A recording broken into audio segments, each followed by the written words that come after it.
बिस्मिल्लाहिर्रहमानिर्रहीम। अस्सलाम वालेकुम नादरीन, आप यूट्यूब चैनल देख रहे हैं। मैं इमरान खान हूँ। नादरीन, सबसे पहले बात करते हैं बाजोड़ में जहाँ पे ऑपरेशन हो रहा था सरबकफ।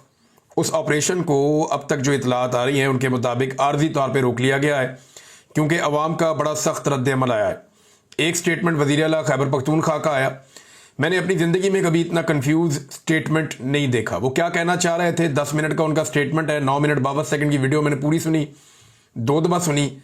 मैं जानने की कोशिश करता रहा कि एक्चुअली वो कह क्या रहे हैं और कहना क्या चाहते हैं, लेकिन जो चीज़ें मैंने लिखी हैं आपके साथ मैं शेयर करूँगा क्योंकि अली अमीन गंडापुर साहब के साथ रब्ते भी किए गए होंगे ज़रूर।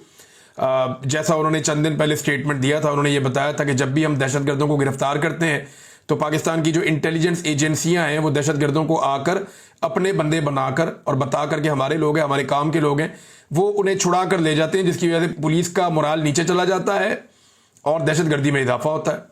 दहशतगर्दों को ताकत मिलती है, वो फिर ताकत पकड़ते जाते हैं। बहरहाल जो अब तक की सूरत हाल है वो मैं आपके साथ शेयर कर देता हूँ, लेकिन पहले जरा गंडापुर साहब का स्टेटमेंट। गंडापुर साहब ने कहा कि साजिश के तहत फौज और अवाम में दूरियां पैदा की जा रही हैं। अब ये कौन कर रहा है? ये तो गंडापुर साहब खुद अपने मुंह से कहते रहे। उन्होंने कहा जी इन्हें बेनकाब करना बहुत ज़रूरी है। अवाम हुकूमत और इदारों का साथ नहीं देंगे तो जंग नहीं जीत सकते। इस जंग में आप सबका साथ बहुत ज़रूरी है। दहशतगर्दों के साथ साथ उनके सहूलतकारों का भी खात्मा करना है। अब ये साजिश के तहत फौज और अवाम में दूरियां पैदा की जा रही है, तो गंडापुर साहब कई दफ़ा बता चुके हैं कि मिलिट्री एस्टेब्लिशमेंट के जो गलत फैसले हैं या उनकी पॉलिसीज़ हैं या इदारा जो कुछ कर रहा है आम आवाम के साथ, उसकी वजह से फौज में और अवाम में दूरियां पैदा हो रही हैं। इमरान खान साहब एक मरतबा नहीं 1000 मरतबा कह चुके हैं, बल्कि उन्होंने अपने लास्ट ट्वीट में आसिम मुनीर साहब को इसके लिए जिम्मेदार करार दिया इमरान खान साहब ने, और उन्होंने कहा कि जो आसिम मुनीर साहब कर रहे हैं उसका इदारे को नुकसान हो रहा है, फौज को वो नुकसान पहुंचा रहे हैं फौज को। ये इमरान खान साहब के ट्विटर पे आया ना।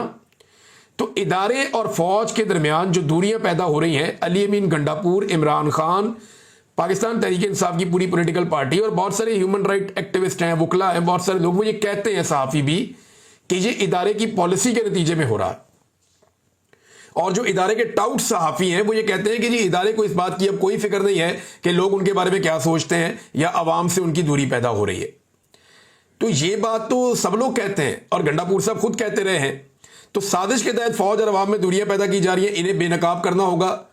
तो कैसे बेनकाब करेंगे? नाम लिया ही नहीं अली अमीन गंडापुर ने कि ये कौन कर रहा है दूरियां पैदा। फौज और अवाम में दूरियां पैदा होने की वजह यह है कि मिलिट्री एस्टेब्लिशमेंट वो फैसले कर रही है जिन फैसलों से अवाम नाखुश है, और यही वो वजह है इमरान खान साहब के बकौल और पीटीआई के बकौल।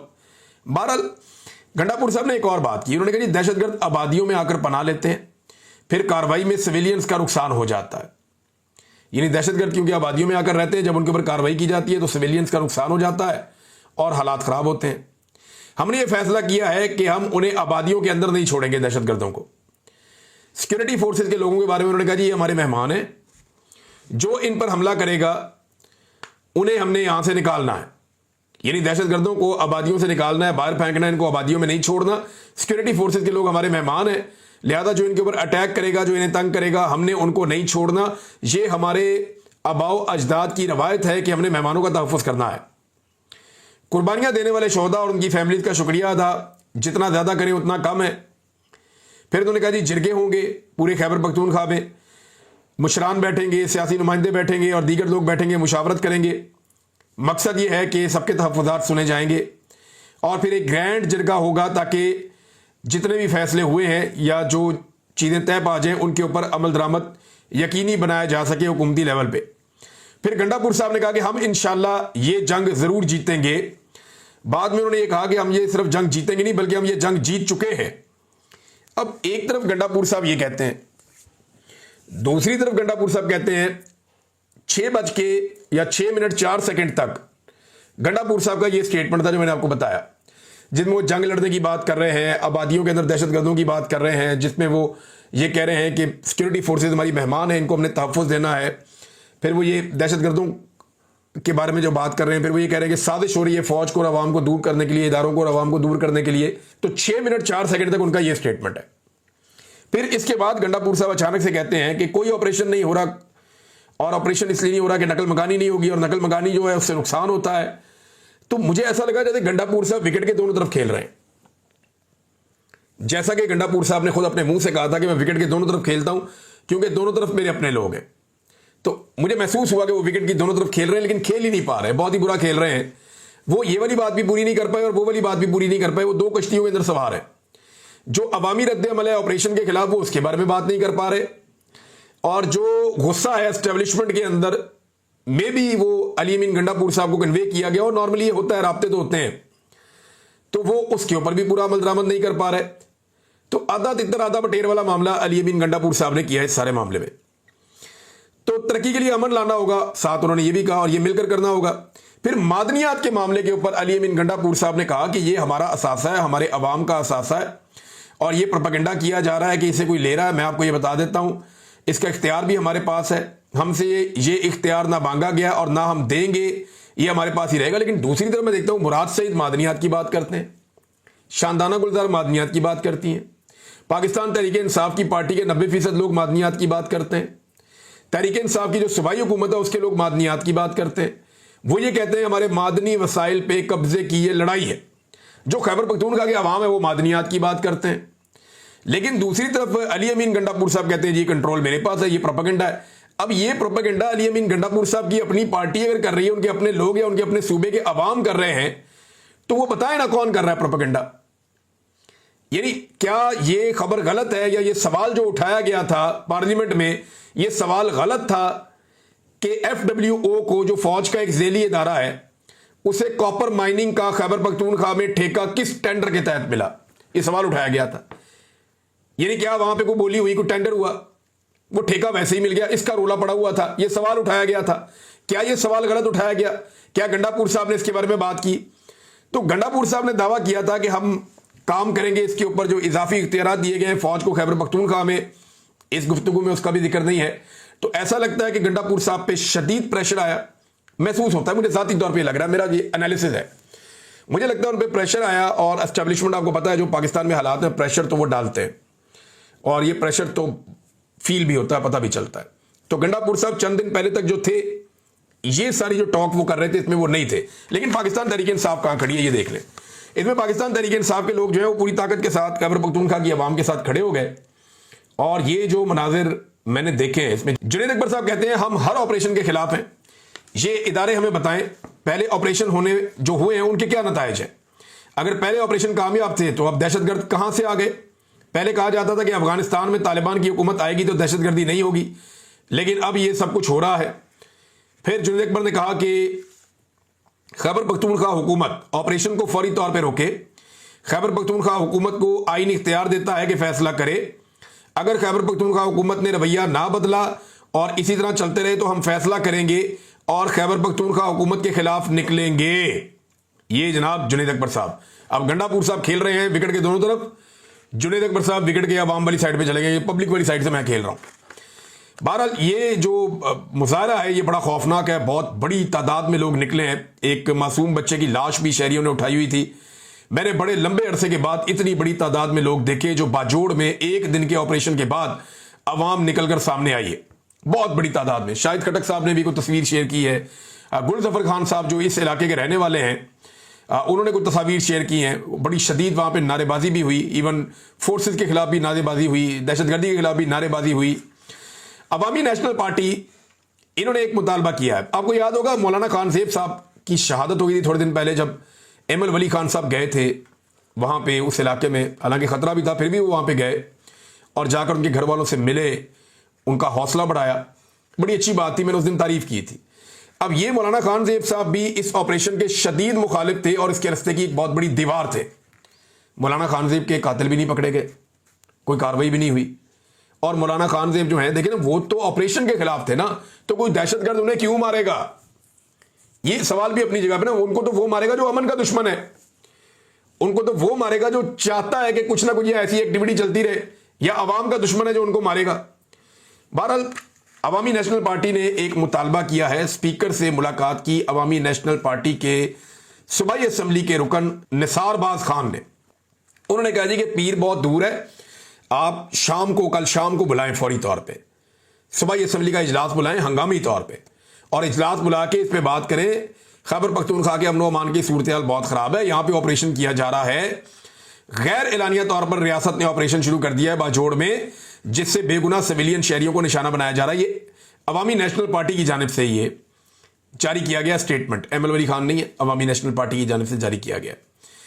मुतालबा किया कि फौरी तौर पर इसके ऊपर असम्बली में इजलास बुलाकर बातचीत की जाए। ये अब मेरे सामने नाज़रीन को वीडियो खुल गई है, छोटा बच्चा है, उसके कपड़ा बंधा हुआ है, ये बहुत ही मासूम बहुत प्यारा बच्चा है, छोटा सा, इतनी शलवार कमीज पहनी हुई है। इसकी डेड बॉडी इसकी फैमिली ने उठाई हुई है और बाजोड़ वाले एहतजाज में पहुंच गए हैं कि इस बच्चे का क्या कसूर है, यानी इस बच्चे ने क्या किया था। इसमें सलीम ज़ेब अफरीदी साहब लिखते हैं कि पख्तूनख्वा वतन में पख्तूनों का हाल, रियासती मजालम और फौजी ऑपरेशन के वो कारनामे जिनमें आज तक किसी दहशतगर्द की लाश तो हमें नहीं नज़र आती, लेकिन मासूम बच्चों की लाशें हमें नज़र आ रही हैं। ये एक तरह की नस्ल कुशी है और पख्तून माओं की गोदें खाली हो रही हैं। ये बड़े अफसोसनाक मनाजिर हैं। कुछ और मैंने मनाजिर देखे, यहाँ वीडियो मेरे पास हैं, ख़वातीन बच्चे पत्थरों पे चलते हुए जा रहे हैं, अपने इलाके खाली कर रहे हैं। एक मरतबा फिर बाजोड़ में नकल मकानी हो रही है। क्या पश्तूनों की किस्मत में यही रहेगा? वो ऐसे ही नकल मकानियाँ करते रहेंगे, बार बार ऑपरेशन। यानी कभी ऐसा हुआ दुनिया के इस एक इलाके में को 20 ऑपरेशन हो गए एक सूबे में और अभी तक अमनो अमान ही नहीं आया, और हर ऑपरेशन के अंदर हज़ारों जाने गई हैं, सैकड़ों जाने गई हैं, फिर भी बलूचिस्तान में और खैबर पख्तूनख्वा में अमन नहीं आ सका। सिर्फ KPK में 20 ऑपरेशन रिपोर्ट हुए, ये 22वां ऑपरेशन वहाँ की जो मकामी क़यादत है वो ये कह रहे हैं। मोहसिन दावड़ साहब ने भी बड़ा सख्त इसके ऊपर स्टेटमेंट जारी किया है और मौलाना खान ज़ेब साहब के वो सवालात आज सोशल मीडिया पे वायरल हैं जो उन्होंने पूछे थे कि हम तो अपने घर खाली कर दिए थे, लेकिन उस ऑपरेशन में हमारे घर, बाजार और पूरी बस्ती वीरान हो गई।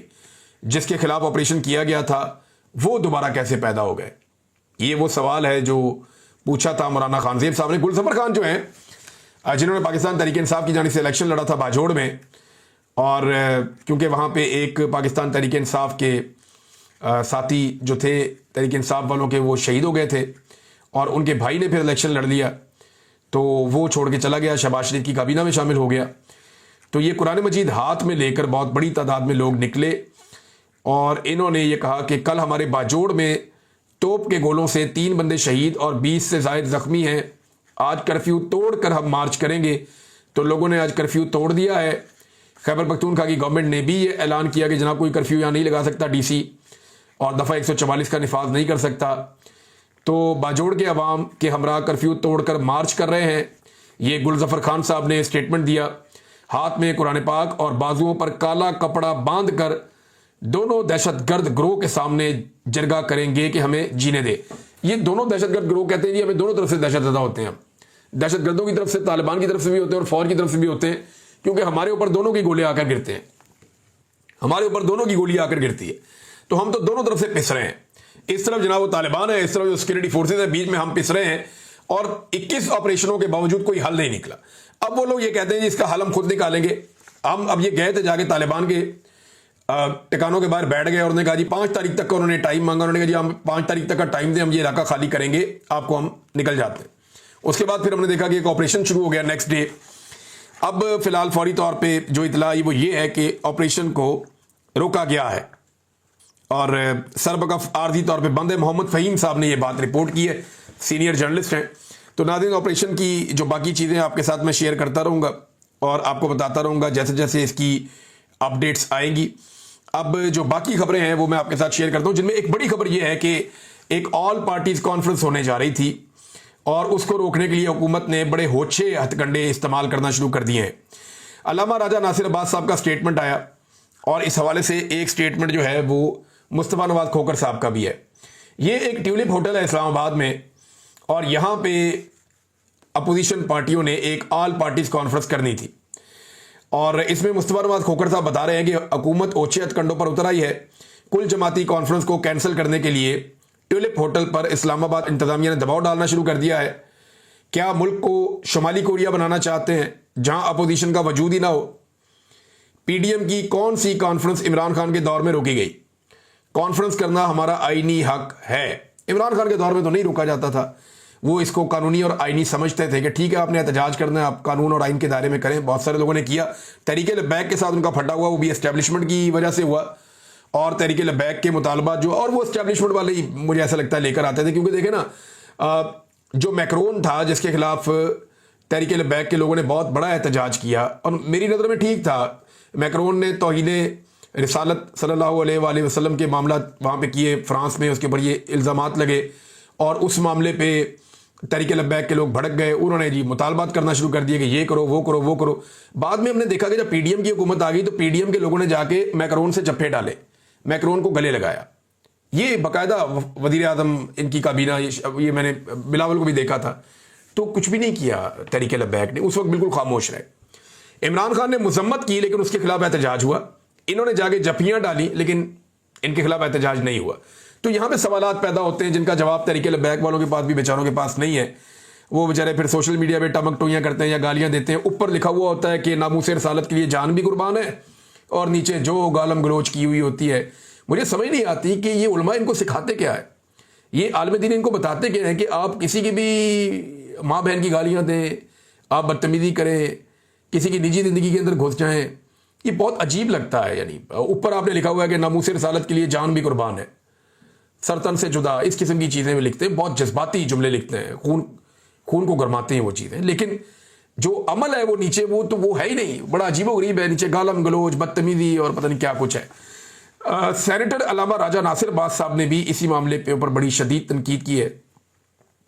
बल्कि हुकूमत का एक और मामला है जिस पे इनकी जमात जो है अल्लामा राजा नासिर अब्बास साहब की जमात, ये अब एक बहुत बड़ा एहतजाज करने भी जा रही है। MWM जो ज़ायरीन जाते हैं ईरान में, इराक में, यहाँ से ज़मीनी रस्ते से, उसके अंदर इनका क्लेम है कि अरबों रुपए का नुकसान हो गया ज़ायरीन का, जिन्होंने होटलों की और बाकी बुकिंग्स की हुई थी। अब उनको रोका जा रहा है कि ज़मीनी रस्ते से आप नहीं जा सकते क्योंकि लॉ एंड ऑर्डर मेंटेन नहीं है। थोड़े दिन पहले वज़ीर दाखिला कह रहा था कि एक SHO की मार है दहशतगर्द, और आज सूरत हाल ये है कि वो ये कहता है कि लॉ एंड ऑर्डर मेंटेन नहीं है, लिहाजा आप ज़मीनी रास्ता इस्तेमाल नहीं कर सकते। नाज़रीन, अब ज़रा चीनी वाला मामला ले लें। ये भी बड़ा एक इंपॉर्टेंट मसला पाकिस्तान में फंस गया। खबर ये चलाई गई है, ये जियो के ऊपर आप खबर देखें, वज़ीर आज़म का ताकतवर शुगर माफिया से टकराने का फैसला। अंदाज़ा करें आप कि पाकिस्तान के वज़ीर आज़म ने ताकतवर शुगर माफिया से टकराने का फैसला कर लिया। इनकी अपनी मिलें हैं और मैं आपको एक खबर पढ़ के सुनाता हूं, और ये बड़ी इंटरेस्टिंग खबर है शाहिद असलम साहब की। इमरान खान के दौर में खुद शहबाज शरीफ पर रमजान शुगर मिल्स का 25 अरब रुपए का मनी लॉन्ड्रिंग का केस बन गया। 25 अरब रुपए का मनी लॉन्ड्रिंग का केस बन गया रमजान शुगर मिल के ऊपर। इमरान खान के दौर में पर्चा हो गया, FIA ने दे दिया पर्चा, तहकीकात शुरू हो गई और तहकीकात के बाद पर्चा हुआ था। DIG उस वक्त के जो डायरेक्टर FIA थे डॉक्टर रिजवान, उन्होंने पर्चा दिया था और हमजा शहबाज और सलमान शहबाज ये दोनों भी इसके अंदर मुलजिम थे। बाद में आपको पता है कि कैसे वो उनका इंतकाल भी हो गया। सलमान शहबाज केस के फौरी बाद बरतानिया फरार हो गए। सलमान शहबाज साहब तो फौरी तौर पे जैसे केस हुआ वो तो निकल गए पाकिस्तान से, बरतानिया चले गए। और इस केस में कई गवाह जो हैं ऐसे हैं जिनकी जान ही चली गई, वो लोग ही मर गए। एक चपड़ासी था मकसूद, ये और कुछ और लोग थे, वो दुनिया से चले गए, फौत हो गए। उनका पता ही नहीं चला कि वो बेचारे कैसे फौत हो गए। शहबाज शरीफ ने जनरल बाजुआ से मुबैना डील की और ना सिर्फ केस से बच निकले बल्कि वज़ीर आज़म भी बन गए। अब शहबाज शरीफ साहब कह रहे हैं कि वो शुगर माफिया के खिलाफ टकराएंगे। अंदाजा करें आप, यही शहबाज शरीफ जो खुद शुगर माफिया के केस के अंदर था और इसने डील की मुबैना तौर पे जनरल बाजुआ से, जो अब एक हकीकत है, सारी दुनिया उसको जानती है, यही शहबाज शरीफ अब शुगर माफिया से टकराएंगे जिनके अपने घर की शुगर में है। अंदाजा करें। और इसका केस भुगता हुआ है इन्होंने और आगे अपना NRO लिया और अपनी जान छुड़ाई है इन्होंने। खबर यह है, जो एक इंक्वायरी रिपोर्ट है उसके मुताबिक 5 लाख टन चीनी की इब्तदाई इंपोर्ट की इजाजत डिप्टी वजीर आजम इसहाक डार साहब की सरबराही वाली कमेटी ने दी है और ये दस्तावेजात वजारत ग़िज़ाई तहफ़्फ़ुज़ की हैं जो ये बता रही हैं कि डार साहब ने हरकत की है। अच्छा, पैसा किसने कितना बनाया, जरा ये आप देखें। ये अखबारात में खबरें लग रही हैं और बाकायदा ये खबरें जो हैं ना सिर्फ अखबारात में लग रही हैं बल्कि इनकी हेडलाइंस चल रही हैं और वो ये बताती हैं कि शुगर माफिया ने टका के पैसा बना लिया है। शुगर मालिकान ने 300 अरब रुपए कमाए हैं। ऑडिटर जनरल ने इस बात का इंकशाफ किया है, कोई आम आदमी नहीं कह रहा, ऑडिटर जनरल है पाकिस्तान का जो ये कह रहा है कि शुगर माफिया ने 300 अरब कमाए। और पब्लिक अकाउंट कमेटी के FBR और वजारत सनत से सख्त तरीन सवालात मिल्स मालिकान के नाम भी तलब कर दिए गए कि बताओ किस किसने कितना कितना पैसा कमाया, तो वो सारा रिकॉर्ड आ गया है। और अब एक नई खबर आ रही है और ये खबर जियो न्यूज पे चल भी चुकी है और सेक्रेटरी इंडस्ट्रीज ने एक ब्रीफिंग दी है जिसमें उसने ये बताया कि चीनी दरामद करने के बाद अक्टूबर में चीनी की कीमत 256 रुपए फी किलो हो जाएगी। आज जो चीनी 200 रुपए से ऊपर है वो 256 रुपए किलो हो जाएगी, वो ये कह रहे हैं। तो ये अरबों रुपए का ये खबरें मैं नहीं देता होता था, ये असल में मेरे वो दोस्त घूम गए जो माइक लेके गलियों में फिरते थे। वो अगर आज होते मेरे दोस्त कहीं ना खो जाते तो मुझे जरूरत ही ना पड़ती, वो लोगों से खुद ही पूछ लेते। लेकिन मेरी दिलचस्पी इससे ज्यादा इस बात में अवाम की जेब पे तो डाका है, लेकिन ये अरबों रुपया जाग इनकी जेबों में रहा है। ये है सोचने वाली बात कि माफिया अवाम को कैसे लपेट रही है। इमरान खान के दौर में 80 रुपए की चीनी बहुत महंगी थी, आज 200 रुपए से ऊपर वाली सस्ती चीनी पाकिस्तानियों को दस्तयाब है। और एक और इंटरेस्टिंग बात बताऊं आपको मैं कि मुजरे सेहत चीनी और गंदम इंपोर्ट की गई है, इस पे भी रिपोर्टें तैयार हैं। आने वाले दिनों में चीजें आपको मैं दिखाऊंगा और माफिया कैसे काम करता है देखें आप। ये अयूब खान के दौर की बात है, 50 साल पुराना एक जंग अखबार है मेरे सामने।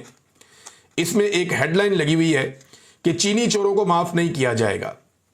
और आज नाजरीन लगभग 50 साल के बाद शहबाज शरीफ साहब ने कहा है कि ताकतवर शुगर माफिया से शहबाज शरीफ ने टकराने का फैसला कर दिया। तो क्या घर में आपस में टकरे मारेंगे अब? ये सारे के सारे इनके अपने साथ हैं, जरदारी साहब हैं, शरीफ खानदान है या इनके दोस्त हैं, लटरम पटरम सारे आपस में ही हैं। तो आपस में अब ये टकरे मारेंगे, टकरे खेलेंगे आपस में कि टकराने का फैसला कर लिया। लोगों को ये बेवकूफ़ समझते हैं, लोग हैं नहीं बेवकूफ़। इमरान खान साहब के हवाले से कुछ खबरें हैं मेरे पास। उनके बच्चों के पास कौन से कागजात हैं कि वो पाकिस्तान आएंगे, उनके पास पाकिस्तानी ID कार्ड्स हैं। डोनाल्ड ट्रंप ने इंडिया के ऊपर बहुत बड़ी बिजली गिराई है। बात करते हैं अगले वीलॉग में। अब तक के लिए इतना ही, अपना ख्याल रखिएगा, अपने चैनल का भी। अल्लाह हाफिज़।